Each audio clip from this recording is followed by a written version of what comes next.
ಎಮ್ಮವ್ವೆ ನೀಲವ್ವೆ ಎಮ್ಮಯ್ಯ ಪ್ರಭುರಾಯ ಚನ್ನಬಸವ ಇನ್ನುಳಿದ ಶರಣರ ಚರಣಕ್ಕೆ ಶರಣೆಂದು ಧನ್ಯನಾದೆನು ಗುರುವೇ ಯೋಗಿನಾಥ ಧನ್ಯನಾದೆನು ಗುರುವೇ ಯೋಗಿನಾಥ.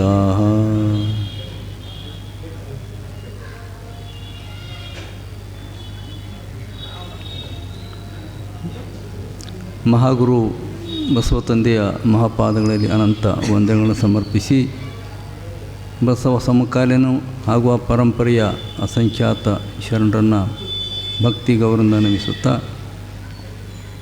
ಮಾನವೀಯ ಮೌಲ್ಯಗಳಿಗೆ ದುಡಿದಿರುವ ಜಗತ್ತಿನ ಎಲ್ಲ ಆತ್ಮರ ಸ್ಮರಿಸಿಕೊಂಡು ಚಿತ್ತರಿಗೆ ಸ್ಥಾನ ಮಠದಲ್ಲಿ ಆಗಿ ಹೋಗಿರುವಂಥ ಈ ಒಂದು ಶತಮಾನದ ಹಿಂದಿನ ಒಬ್ಬ ಶಿವಯುಗಳಾಗಿರೋದು ಚಿತ್ತರಿಗೆ ವಿಜಯ ಮಹಾಂತ ಅಪ್ಪುಗಳ ಪಾದಗಳಲ್ಲಿ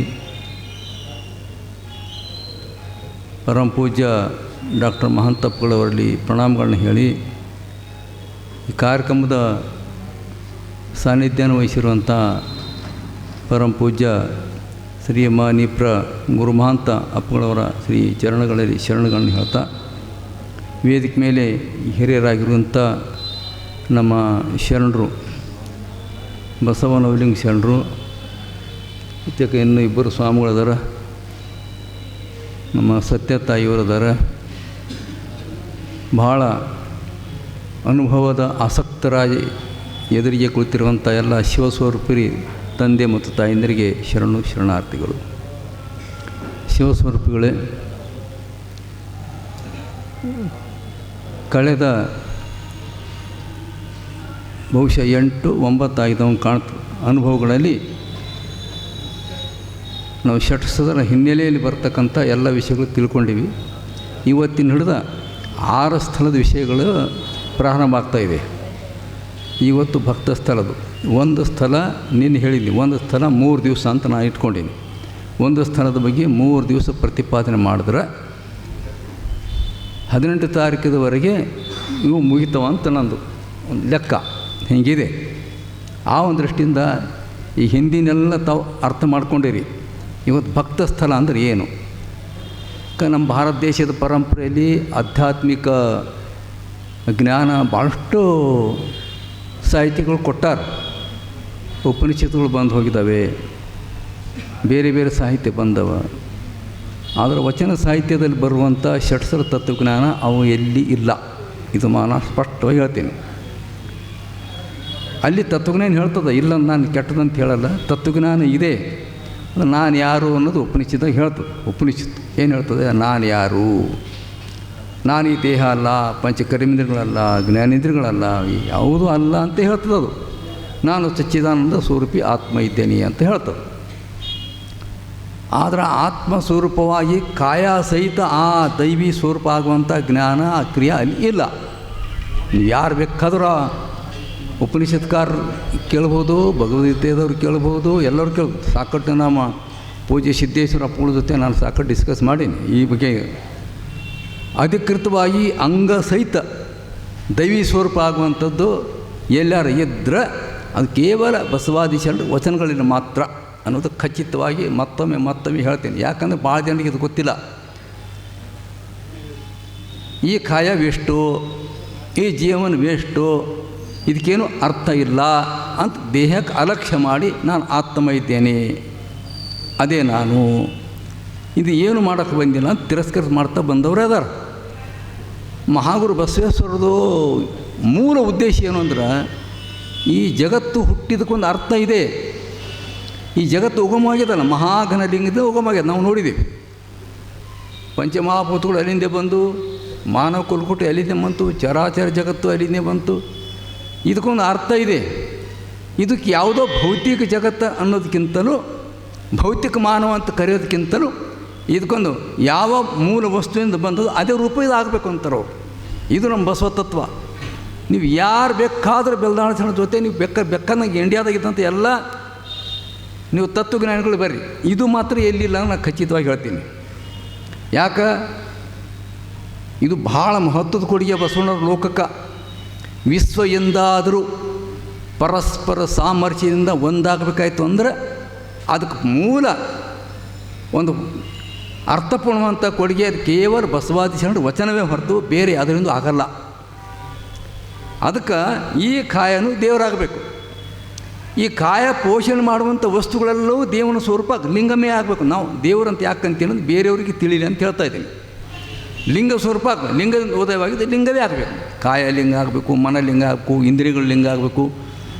ಈ ಇಂದ್ರಿಯಗಳು ಭೋಗಿಸುವಂಥ ವಸ್ತುಗಳೆಲ್ಲ ಲಿಂಗಮಯನೇ ಆಗಬೇಕು.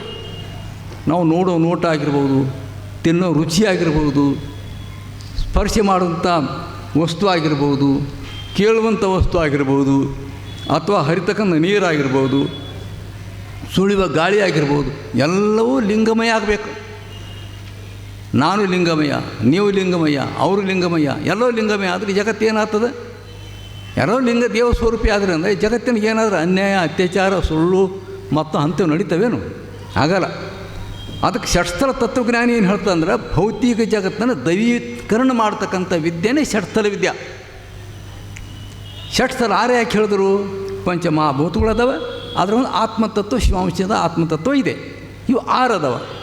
ಆದರೆ ಈ 6 ನಿವೃತ್ತಿಯಾಗಿ ಲಿಂಗದಲ್ಲಿ ಲಯ ಆಗಬೇಕು, ದೇವನಲ್ಲಿ ಲಯ ಆಗಬೇಕು. ಹೆಂಗೆ ಸಾಧ್ಯ ಅನ್ನೋದಕ್ಕೆ ಷಟ್ಸ್ಥಲ ಜ್ಞಾನ ಅಂತಾರೆ. ಇದೊಂದು ವಿಜ್ಞಾನ. ಇದು ಪುರಾಣ ಕಥೆಯಲ್ಲ. ಕತೆ ಹೇಳಿ ಅವ್ರದ್ದು ಹಿಂಗಾಯ್ತು ಹಿಂಗಾಯ್ತು ಅವರ ಭಾವನಾತ್ಮಕ ಹೇಳೋದು ಬೇರೆ. ಇದು ಫಿಲಾಸಫಿ. ಮತ್ತು ಈ ದೇಹ ವೇಸ್ಟು, ಬದುಕು ವೇಸ್ಟು ಹಿಂಗೆ ಹೇಳೋದಲ್ಲ. ಇದು ಇರುವವರೆಗೆ ದೈವಮಯಾಗಿ ಬದುಕಬೇಕು. ಅದಕ್ಕೆ ಇವ್ರಿಗೆ ಶರಣರು, ಲಿಂಗಾಂಜಿಗಳು, ಲಿಂಗವಂತರು ಅಂತ ಕರೆದರು. ಇವರೇ ತಾನೇ ಲಿಂಗ ಆಗರು. ಅಂಥ ವಿದ್ಯಕ್ಕೆ ಷಟ್ಸ್ಥಲ ವಿದ್ಯೆ ಅಂತ ಕರೀತಾರೆ. ಅದನ್ನು ಕುರಿತು ನಾವೀಗ ಚಿಂತನೆ ನಡೀತಾ ಇದ್ದೀವಿ. ಇವತ್ತು ಭಕ್ತ ಸ್ಥಳಕ್ಕೆ ಬಂದ್ವಿ. ಮೊದಲನೇ ಸ್ಥಳ ಇದು. ಈ ಗುರು ದೀಕ್ಷೆ ಆಯಿತು, ಎಲ್ಲ ಆಯಿತು ನೋಡ್ರಿ. ಈಗ ಇಷ್ಟಲಿಂಗ ಧರಿಸ್ಕೊಂಡಾನ, ವಿಭೂತಿ ಧಾರಣ ಮಾಡ್ಕೊಂಡಾನ. ಈಗ ಏನು ಮಾಡ್ತಾನೆ ಭಕ್ತ ಅಂತ ನಾವು ಭಕ್ತ ಸ್ಥಳದಲ್ಲಿ ನಿಲ್ತೀವಿ.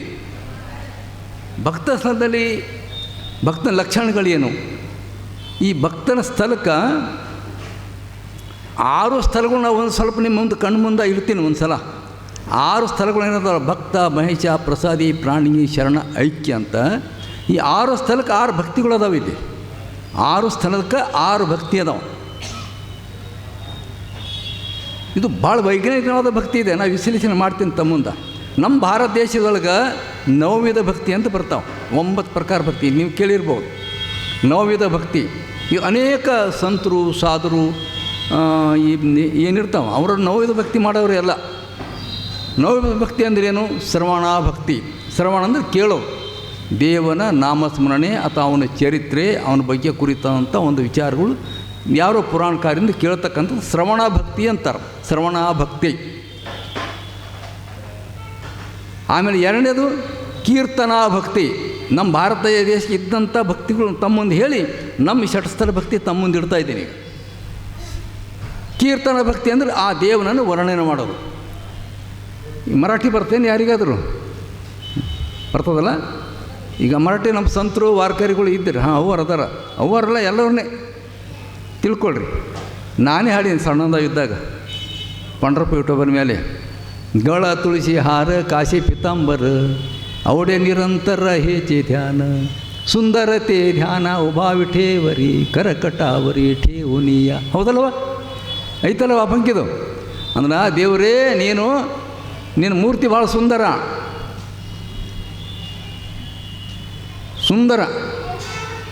ಟೊಂಕಿ ಮೇಲೆ ಕೈ ಇಟ್ಟಿದ್ದಿ, ಕಾಶಿ ಪೀತಾಂಬರ ಉಟ್ಕೊಂಡಿದ್ದಿ, ಒಳ್ಳ ಕಂಠಿ ಹಾರ ಇದೆ, ಕಿವ್ಯಾಗ ಕುಂಡಲಗಳದಾವ. ಇವು ವರ್ಣನೆಗಳು. ನಮ್ಮ ಶಿವನನ್ನು ಕುರಿತು ಹೆಂಗೆ ಹಾಡ್ತೀವಿ ನಾವು? ಚಂದ್ರಶೇಖರ ಹಾಡ್ತೇವಲ್ಲವ, ಗಜಚರ್ಮಾಂಬರ, ನಾಗಭೂಷಣ, ವಿಷಕಂಠ, ಹೆಂಗೆ ವರ್ಣನೆ ಮಾಡ್ತೀವಿ ಅಂದರೆ ದೇವನನ್ನು ವರ್ಣನೆ ಮಾಡೋದು. ಇದೇ ಥರ ವಿಷ್ಣು ವರ್ಣನೆ ಮಾಡೋದು ಹಂಗೆ ಮಾಡ್ತಾರೆ. ಅವನು ಹೀಗ ಹಾಗ ಅಂತ ವರ್ಣನೆ ಮಾಡೋದು. ಗದ ಕೈಯ ಗದ ಅದಾವ, ಚಕ್ರದವ, ಶಂಖ ಇದೆ ಅಂತೇನು ವರ್ಣನೆ ಮಾಡ್ತಾರೆ. ಇದು ಅಂದರೆ ಯಾಕೆ ಹೇಳ್ತಾ ಇದ್ದೀನಿ, ಇದು ಭಿನ್ನ ಭಕ್ತಿ. ದೇವರು ನನ್ನಿಂದ ಬಿಟ್ಟು ಬೇರೆ ಅದನ್ನು ಅನ್ನೋದಕ್ಕೆ ಭಿನ್ನ ಭಕ್ತಿ ಅಂತಾರೆ. ಇದು ನೆನ್ಪಿಡ್ರಿ ನೀವು. ಬಸವ ತತ್ವ ತಿಳಿಯಲ್ಲ ಹೆಂಗಾದ್ರೆ 10-11 ಅಲ್ರಿ ಇದು. ಬಸವ ತತ್ವ 10-11 ಅಲ್ಲ, ಇದು ಹೊಸದು. ನಮ್ಮ ಬಸವಪ್ರಿಯ ಕೂಡಲ ಸಂಗನ ಶರಣರ ಪರಿ ಬೇರೆ ಅಂತ ಹಡಪದಪ್ಪನ ಹೇಳಿಬಿಟ್ಟಾರೆ. ಆಗಲೇ ಪ್ರಾರಂಭ ದಿವಸ ಅವತ್ತೇನು ಹೇಳಿ ನಾನಿಲ್ಲಿ ಇದು ವ್ಯವಸ್ಥೆ ಬೇರೆ ಇದೆ. ಯಾವುದೇ ಮೂರ್ತಿಯನ್ನು ನಮ್ಮಲ್ಲಿ ವರ್ಣನೆ ಮಾಡೋದಿಲ್ಲ ಇಲ್ಲಿ, ಗಮನಿಸ್ತೀನಿ. ಅವನು ಕೀರ್ತನೆ ಒಂದಾಯ್ತು ನೋಡ್ರ, ಶ್ರವಣ ಭಕ್ತಿ, ಆಮೇಲೆ ಕೀರ್ತನ ಭಕ್ತಿ ನೋಡಿರಿ, ಆಮೇಲೆ ಸ್ಮರಣ ಭಕ್ತಿ, ಅವನ ನೆನೆಸೋದು, ಅವನ ನಾಮ ಸ್ಮರಣೆ ಮಾಡೋದು. ಮೀರಾಬಾಯಿ ಹೆಸರು ಕೇಳಿರಲ್ಲ, ಭಾಳ ದೊಡ್ಡ ಸಂತ ಹೆಣ್ಮಗಳು. ಅವರೆಲ್ಲ ಕೆಟ್ಟವ್ರನ್ನ ಹೇಳಲ್ಲ, ಅಂದ್ರೆ ನಮ್ಮದು ಭಿನ್ನ ಹೆಂಗೆ ಅಂತ ಹೇಳ್ತಾ ಇದ್ದೀನಿ. ಮೀರಾಬಾಯಿ ಮುಂಬೈದೊಂದು ಕಾರ್ಯಕ್ರಮ ಇತ್ತು ನಮ್ಮದು, ಒಂದು 8 ವರ್ಷ ಆಯ್ತು ಏನಾಯ್ತು ಗೊತ್ತಿಲ್ಲ, ಕರೆಸಿದ್ರಲ್ಲಿ ಯಾವುದೇ ಕಾರ್ಯಕ್ರಮಕ್ಕೆ. ಅಲ್ಲಿ ಭಾಳ ದೊಡ್ಡ ದೊಡ್ಡ ಜನ ಮುಂಬೈದಾಗ. ಒಬ್ಬ ಸಂಗೀತ ಕಲಾವಿದ ಹಾಡ್ತಾ ಇದ್ದ. ಹಾಡೋಕ್ಕಿಂತ ಮೊದಲು ಇವರು ಯಾರೊಬ್ಬರು ಭಾಷಣ ಮಾಡಿದರು. ಕರ್ನಾಟಕದ ಅಕ್ಕಮಹಾದೇವಿ, ಉತ್ತರ ಭಾರತದ ಮೀರಾಬಾಯಿ, ಇವರು ಸೇಮ್ ಸಂತರಾಗಿ ಮಹಾತ್ಮರಾಗಿ ಬೆಳೆದಾರ ಅಂತ ಹೇಳ್ತಾಯಿದ್ರು. ಅವಾಗ ನನ್ನ ಕಾರ್ಯಕ್ರಮ ಲಾಸ್ಟ್ ಮಾತಿತ್ತಲ್ಲ, ಅವಾಗ ಹೇಳಿದೆ, ಅವು ಮೀರಾಬಾಯಿ ದೊಡ್ಡಕ್ಕೆ ನಾವಿಲ್ಲ ಅಂತಿಲ್ಲ. ಆ ಅಮ್ಮ ಭಾಳ ದೊಡ್ಡ ಭಕ್ತಿ, ದೊಡ್ಡ ವ್ಯಕ್ತಿ ಬಿಡ್ರಿ, ಅದ್ರಾಗ ಏನಿಲ್ಲ. ಅಕ್ಕಮದಿ ಅವರು ಸೇಮ್ ಅನ್ನಕ್ಕೆ ಬರೋಲ್ಲ. ಯಾಕೆ ಬರಲ್ಲ? ಅಕ್ಕಮದಿ ದೇವ್ರು ಯಾವುದು ಗೊತ್ತದಲ್ಲ, ಮೀರಾಬಾಯಿ ದೇವ್ರು ಯಾವುದು? ದ್ವಾರ ಖೋಲ್ ಕರ ಬೈಟೆ ಹೋ ಮೈ ಆಜಾ ರೇ ಭಗವಾನ್, ಆಜಾ ರೇ ಭಗವಾನ್. ಯಾರಂತಾರೆ? ಮೀರಾಬಾಯಿ. ನಾನು ಬಾಗಿಲು ತೆರೆದಿಟ್ಟಿನಿ, ಬಾರೋ ದೇವ್ರೇ ಅಂತ ಕರೀತಾರೆ. ಹೌದಾ? ಅವ್ರು ಯಾರಿಗೆ ಕರೆ? ಕೃಷ್ಣನನ್ನು ಕುರಿತು ಭಜನೆ ಮಾಡ್ತಾಳೆ. ನಿಮ್ಗೆ ಗೊತ್ತದ ಕತೆ. ಕೃಷ್ಣನನ್ನು ಭಜನೆ ಮಾಡೋದು ಮೀರಾಬಾಯಿ. ಅಕ್ಕನ ದೇವ್ರು ಯಾರು? ಸಾವಿಲ್ಲದ, ಕೇಳಿಲ್ಲದ, ರೂಹಿಲ್ಲದ, ಚರ್ಮಂಗ ನೋಡಿದಾನು. ಎಷ್ಟು ವ್ಯತ್ಯಾಸ ಇರ್ತಾವ ಇದು. ಯಾವುದೇ ಮೂರ್ತಿ ಒಂದು ಸಮುದಾಯಕ್ಕೆ ಸೇರಿರ್ತದೆ, ಒಂದು ಭಕ್ತಿ ಒಂದು ಒಂದು ಒಂದು ಸಂಪ್ರದಾಯಕ್ಕೆ ಸೇರಿರ್ತದೆ, ಒಂದು ಜನಾಂಗಕ್ಕೆ ಸೇರಿರ್ತದೆ. ಸರಿಯಾಗಿ ತಿಳ್ಕೊಳ್ರಿ. ಮೂರ್ತಿ ಯಾವುದೇ ಇರಲಿ, ಏಸು ದೇವಾಲಯಗಳು, ಆ ದೇವಾಲಯಕ್ಕೆಲ್ಲ ಒಂದೊಂದು ಸಮಾಜ ಅದಾವ. ವೈದಿಕರಂತ ಕರೀರಿ, ಬೇಕಾ ಕುರುಬರ ದೇವ್ರಿಗೆ ಕುರುಬರು ಅಂತ ಕರೀರಿ, ಮತ್ತೊಂದು ದೇವ್ರಿಗೆ ಮತ್ತೊಂದು ಕರೀರಿ, ಜೈನ ದೇವ್ರಿಗೆ ಜೈನರದ್ದು ಕರೀರಿ, ಬೌದ್ಧರ ದೇವಾಲಯಕ್ಕೆ ಬುದ್ಧನ ಮೂರ್ತಿ ಬುದ್ಧರದಂತ ಕರೀರಿ. ಹಿಂಗದಾವ ಎಲ್ಲ. ಶಿವನ ಮೂರ್ತಿ, ದೇವಿ ಮೂರ್ತಿ ಶೈವರಂತ ಕರೀರಿ, ಹಿಂಗದಾವ. ಇಲ್ಲಿ ಅಕ್ಕ ಹೇಳುವಂಥದ್ದು ಹಂಗಲ್ಲ. ಒಂದು ಮೂರ್ತಿಯನ್ನು ವರ್ಣನೆ ಮಾಡಲ್ಲ. ಹೆಂಗೆ ಹೇಳ್ತಾರೆ ನೋಡಿ, ಸಾವಿಲ್ಲದ, ಕೇಳಿಲ್ಲದ, ರೂಹಿಲ್ಲ ಅಂತಾಳೆ. ರೂಪ ಇಲ್ಲ ಅವನಿಗೆ. ಇದಂಥ ವೈಜ್ಞಾನಿಕ ನೋಡ್ರಿ ಇದು. ಇದು ಸಾರ್ವತ್ರಿಕ ಆಗ್ತದೆ ರೀ ಭಕ್ತಿ. ರೂಹಿಲ್ಲದ, ಚಲುವಂಗ ನೋಡಿದೇನವ್ವ, ಎಡೆಯಿಲ್ಲದ, ಕಡೆಯಿಲ್ಲದ, ತೆರಹಿಲ್ಲದ ಮತ್ತು ಕುರುಹಿಲ್ಲದ, ಚಲುವಂಗ ನೋಡಿದೇನವ್ವ. ಎಂಥ ಮಾತ್ರ ಇದು. ಎಲ್ಲ ಒಂದೇನಾ?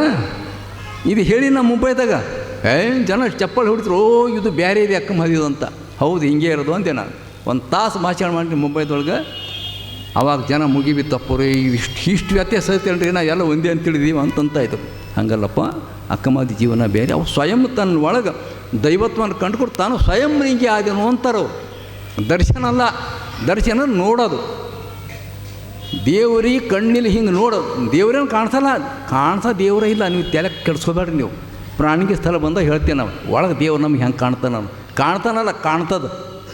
ದೈವತ್ವ ಹೆಂಗೆ ಕಾಣ್ತಾನೆ ಅನ್ನೋದು ಪ್ರಾಣಿಗೆ ಸ್ಥಳದ ನಿಮ್ಮ ಮುಂದೆ ಇಡ್ತೀನಿ. ಮೈ ಮರಿಬೇಕಾಗತ್ತ. ದೇವರು ಕಾಣಲ್ಲ, ದರ್ಶನ ಕೊಡಲ್ಲ. ದರ್ಶನ ಕೊಟ್ಟರೆ ಅವ್ರು ದೇವರಲ್ಲ. ಅರ್ಥ ಆಯ್ತು ರೀ? ಯಾರೋ ಮಹಾತ್ಮರು ಇರ್ಬೋದು, ಸ್ವಂತರು ಇರ್ಬೋದು, ಅಪ್ಪುಗಳಂಥ ಮಹಾತ್ಮರು ಇರ್ಬೋದು, ದೊಡ್ಡಪ್ಪರಂಥ ಮಹಾತ್ಮರು ಇರ್ಬೋದು, ಇವ್ರು ಇರ್ಬೋದು, ಯೋಗಿಗಳಿರ್ಬೋದು. ನಿರಾಕಾರ ದೇವರು ಬಂದು ಭುತ್ತಂತ ನಿಲ್ಲಕ್ಕೆ ಬರಲ್ಲ. ಹಂಗೆ ವ್ಯವಸ್ಥೆ ಇಲ್ಲ ಪ್ರಪಂಚದಾಗ ಎಲ್ಲಿನೂ. ಇದು ಸರಿಯಾಗಿ ತಿಳ್ಕೊಬೇಕು ನಾವು. ನಮ್ಮದು ಬಸವ ತತ್ವ ಒಂದು ವಿಜ್ಞಾನ. ಇದು ಮಹಾವಿಜ್ಞಾನ. ಇದು ಅಂಧಶ್ರದ್ಧೆ ಇಲ್ಲ ಇಲ್ಲಿ. ಬರೀ ನಂಬಿಕೆ ಮೇಲೆ ನಿಂತಿಲ್ಲ. ಇದು ಕೇವಲ ನಂಬಿಕೆ ಮೇಲೆ ನಿಂತಿಲ್ಲ, ಜ್ಞಾನದ ವಿಮರ್ಶೆ ಮೇಲೆ, ತಳಹದಿ ಮೇಲೆ ನಿಂತಿದೆ. ಇದು ಹೌದೋ ಅಲ್ಲೋ, ಹೌದೋ ಅಲ್ಲೋ ಅಂತ. ಹಂಗೆ ಎಲ್ಲಿ ಬಂದೀವಿ ನಾವು? ನೋವಿದ ಭಕ್ತಿಗೆ ವಂದನ ಭಕ್ತಿ ಆಯಿತು, ಇದು ಕೀರ್ತನ ಭಕ್ತಿ ಆಯಿತಾ. ಆಮೇಲೆ ಯಾವ ಭಕ್ತಿ ಬಂತು? ಇಲ್ಲೊಂದು ಮುಂದೊಂದು ಅಲ್ಲ